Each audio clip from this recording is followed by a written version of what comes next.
Mikrobiologi adalah ilmu mempelajari organisme yang sangat kecil dan tak kasat mata. Salah satunya bakteri yang berperan penting di perairan. Rumusan masalah dari materi ini yaitu membahas tentang apa itu bakteri, bagaimana klasifikasi penelitian struktur, dan cara berkembangnya.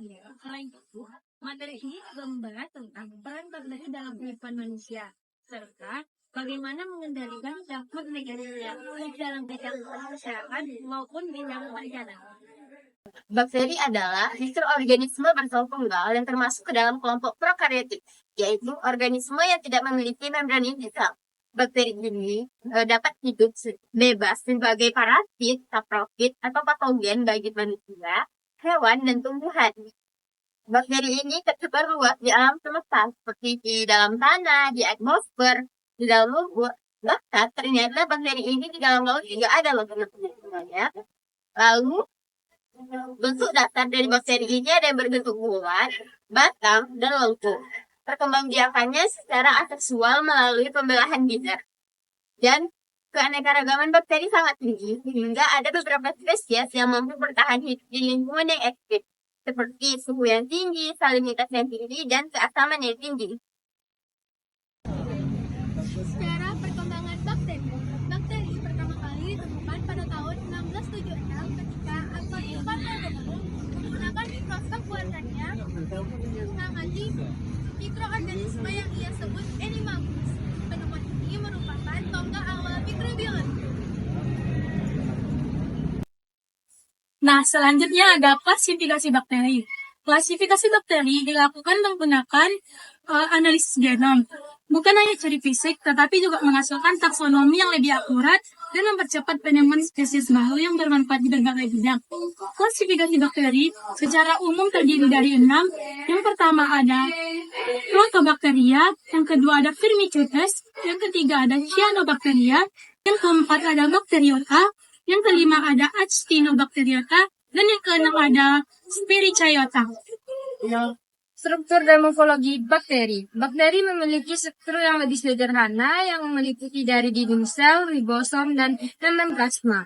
Dari bakteri memiliki beberapa bentuk yang terutama itu ada seperti bulat, batang, spiral, dan filagel. Dari beberapa bakteri memiliki adanya kapsul atau filamen. Bakteri berkembang biak secara aseksual melalui pembelahan binar, yang mana mereka juga berbagi materi genetik melalui proses transformasi, konjugasi, dan transduksi. Hal ini mereka lakukan untuk memudahkan mereka beradaptasi dengan lingkungannya. Selanjutnya adalah peran dalam kehidupan sehari-hari. Bakteri berperan penting dalam kehidupan masyarakat Indonesia. Mereka membantu fermentasi makanan seperti tahu dan tape, dan mereka juga membantu dalam proses pencernaan lewat probiotik. Nah, selanjutnya adalah bakteri dalam bidang kesehatan. Bakteri dalam bidang kesehatan itu ada terbagi menjadi dua, yaitu dapat membawa dampak positif dan dampak negatif. Untuk dampak negatif itu adalah bakteri patogen. Bakteri patogen merupakan bakteri yang membawa penyakit bagi hewan, tumbuhan, dan manusia. Contohnya adalah bakteri Salmonella. Sedangkan bakteri non-patogen yang membawa dampak positif itu adalah bakteri yang dapat memberikan manfaat kepada manusia atau hewan maupun tumbuhan. Contohnya adalah bakteri Lactobacillus. Dan selanjutnya itu pengendalian dan pencegahan penyakit yang diakibatkan oleh bakteri. Pengendalian dan pencegahan yang diakibatkan oleh bakteri yang berada di Indonesia saat ini dilakukan melalui penerapan sanitasi yang baik dalam edukasi yang bersih, edukasi dalam masyarakat, serta rutin melakukan imunisasi seperti vaksin BCG dalam pengobatan atau pencegahan penyakit hepatitis. Nah, langkah-langkah ini sangat penting dilakukan untuk tetap menjaga kesadaran ini dalam usaha kita.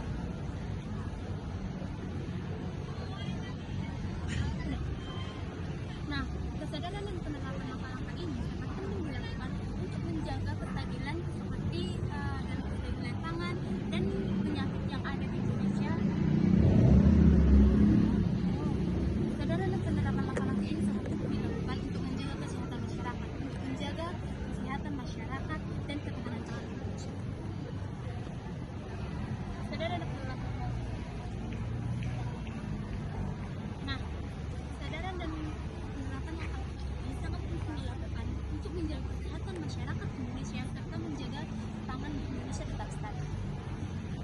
kesimpulannya adalah bakteri itu memiliki peran besar bagi kehidupan masyarakat Indonesia, baik itu dalam manfaatnya, yaitu fermentasi makanan maupun probiotiknya. Dan ada pun kerugian terhadap bakteri itu sendiri, yaitu penyebab penyakit. Oleh karena itu, pemahaman tentang bakteri itu sendiri bermanfaat bagi kehidupan masyarakat itu sendiri maupun untuk keberlanjutan kehidupan masyarakat itu sendiri. Melakukan edukasi berkelanjutan tentang para bakteri dan pentingnya menjaga sanitasi, penggunaan antibiotik secara bijak, serta kolaborasi semua pihak akan memastikan manfaat bakteri dapat dioptimalkan dan dampak buruknya dapat diminimalkan.